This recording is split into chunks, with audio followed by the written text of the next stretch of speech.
दादी माँ, दादी माँ, दादी माँ, दादी माँ, मैं जानता हूँ कि आप मुझसे नाराज हैं।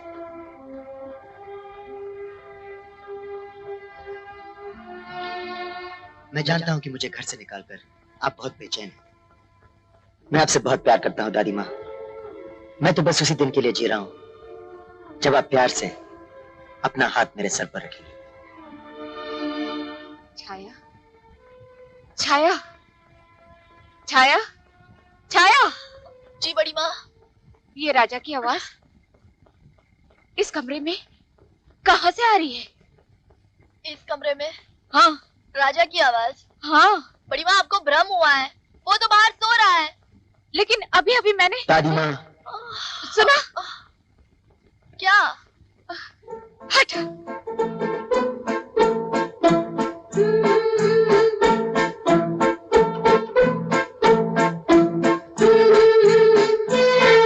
दादी माँ, एक दिन आप खुद मुझे सीने से लगाएंगी। छाया सुना। दादी माँ, मैं जानता हूँ कि आप मेरे बिना नहीं रह सकती। आप भी मुझे बहुत प्यार करती हैं। सुना वही आवाज। बड़ी माँ, मुझे तो कोई आवाज सुनाई नहीं दे रही। नहीं, ये क्या हो रहा है?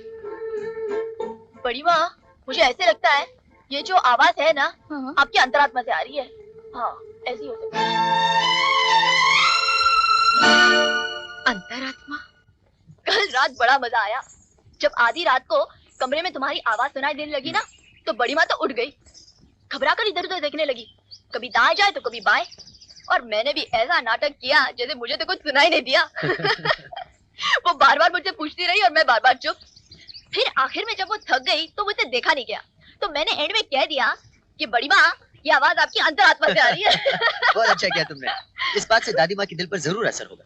होगा कैसे नहीं, आखिर मैं जो हूँ, तुम दोनों के बीच मैं ऐसा पुल बांधूंगी कि कुछ ही दिनों में तुम दोनों एक हो जाओगे।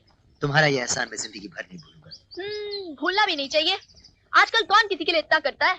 एक मैं हूँ जो आपके लिए आधी आधी रात तक जागती रहती हूँ, और एक आप है जो कल रात कुंभकर्ण की तरह सो रहे थे।